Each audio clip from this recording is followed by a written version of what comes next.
Selamat pagi pemirsa, bagi Anda yang baru bergabung bersama kami. Anda kembali menyaksikan segmen Market Buzz. Saham PT MAP Aktif Adi Perkasa pada perdagangan kemarin tercatat kembali menguat 1,97% ke level 775.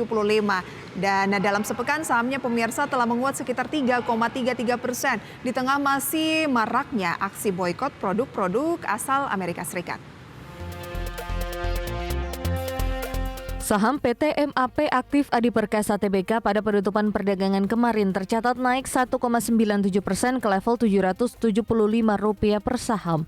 Penguatan terjadi di tengah masih ramainya aksi boikot produk-produk induk usaha emiten berkode saham MAPA ini, yakni PT Mitra Adi Perkasa Tbk. Sepanjang perdagangan kemarin, saham MAPA bergerak di kisaran level 760 hingga 800.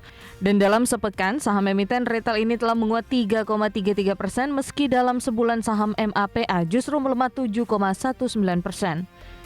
MAP Aktif Adi Perkasa sendiri merupakan anak usaha dari PT Mitra Adi Perkasa Tbk, di mana produk-produk yang dijual di gerai MAPA sebagian besar merupakan produk olahraga seperti Skechers, New Balance, Reebok, Converse, dan gerai olahraga seperti Planet Sports dan Sports Station. Tak hanya produk olahraga dan gerai olahraga, MAPA juga mengelola produk mainan dan lainnya untuk anak seperti Lego, Bandai, dan Kids Station. Meski aksi boikot terhadap merek-merek asal Amerika Serikat masih berlangsung hingga saat ini, namun aksi boikot ini nyatanya tidak terlalu berpengaruh cukup lama terhadap saham grup Mitra Adi Perkasa. Hal itu terbukti dengan saham Mitra Adi Perkasa yang pada perdagangan kemarin menguat 0,6% ke level Rp1.665 per saham. Berbagai sumber IDX Channel.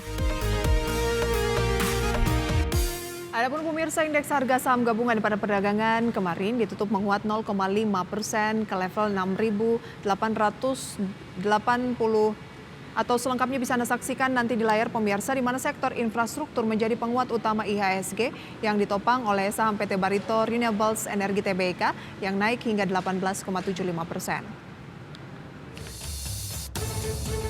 Indeks harga saham gabungan pada perdagangan 9 November 2023 ditutup menguat 0,5% ke level 6.838,23. Sempat dibuka melemah, IHSG berbalik menguat hingga penutupan sesi pertama dan konsisten di zona hijau pada sesi kedua perdagangan. Penguatan yang terjadi kemarin ditopang oleh 7 sektor saham, di mana sektor infrastruktur menjadi pendorong penguatan terbesar dengan kenaikan 7,5%. Diikuti sektor keuangan yang naik dan sektor energi yang naik masing-masing 0,5% dan 0,36%. Kenaikan sektor infrastruktur terutama ditopang oleh saham Barito Renewables Energy Tbk atau BREN yang naik signifikan hingga 18,75% ke level 5.225. Penguatan ini membawa kapitalisasi saham Barito Renewables menyalip PT Bayan Resources Tbk di posisi ketiga emiten dengan kapitalisasi pasar terbesar di Bursa Efek Indonesia dengan nilai market cap Rp699 triliun. Kenaikan saham emiten konglomerasi Prayogo Pangestu tidak hanya dialami oleh saham BREN, namun juga terjadi pada saham PT Petrindo Jaya Kreasi Tbk atau Cuan yang naik 7,69%, kemudian saham BRPT yang naik 4,9%, serta saham TPIA yang menguat 0,34%. Berbagai sumber IDX Channel.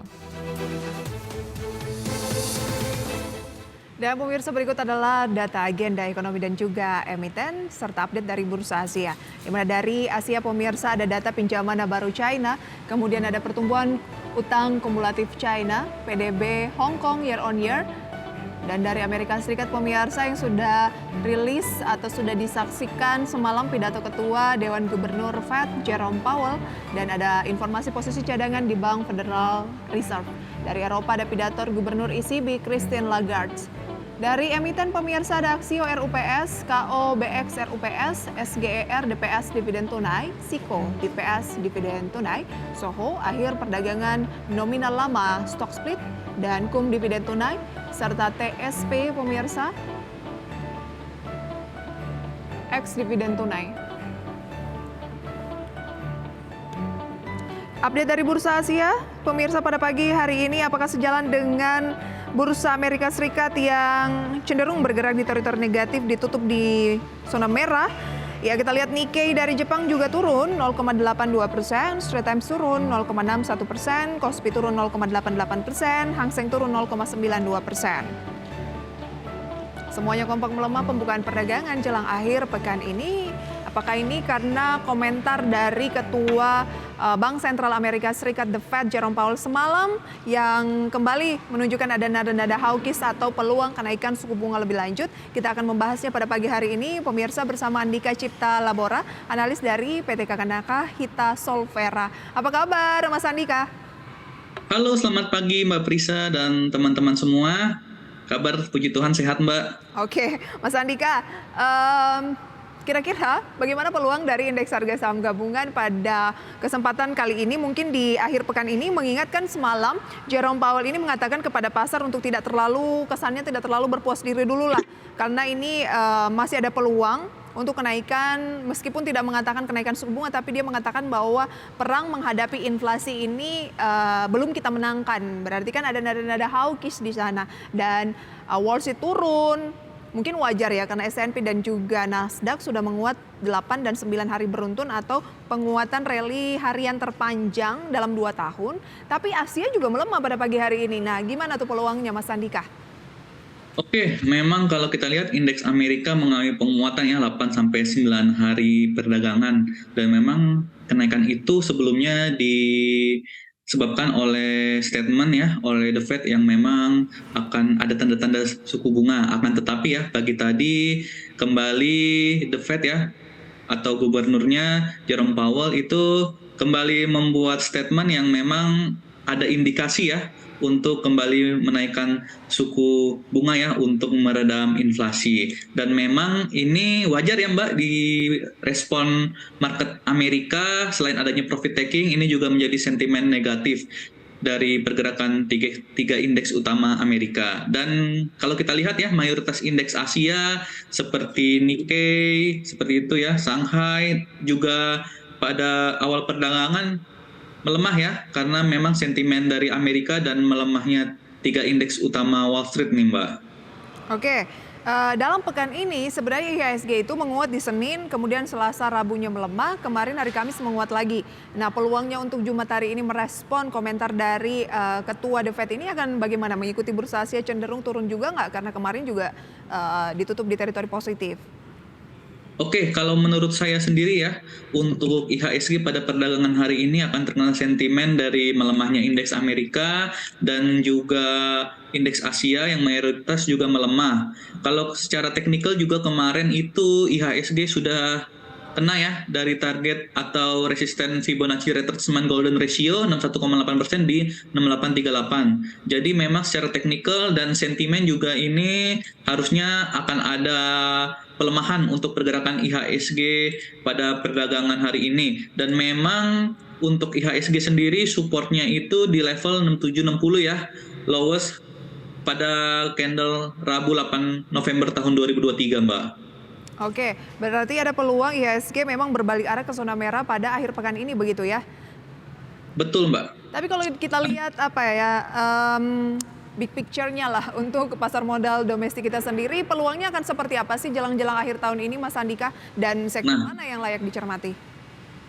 Oke Mbak, kalau memang secara sektor di saat adanya ketidakpastian ekonomi ya, akibat pernyataannya The Fed yang memang bernada ingin menaikkan suku bunga lagi, kembali ya Mbak kita ke sektor saham-saham defensif nih, seperti sektor konsumer, lalu juga telekomunikasi.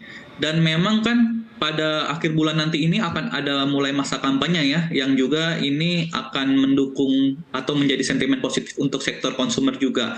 Kalau saya sendiri memang akan lebih baik atau safe kita ke saham-saham konsumer ya, seperti Mayora, Unilever, Ultrajaya, seperti itu Mbak. Atau di saham-saham telekomunikasi seperti Excel, Telkom, karena memang di tengah ketidakpastian ekonomi, dua sektor ini akan tetap mendapatkan demand ya, karena diperlukan oleh masyarakat kebutuhan utama, seperti itu Mbak. Oh, oke, berarti masih memilih saham-saham yang cenderung defensif begitu ya?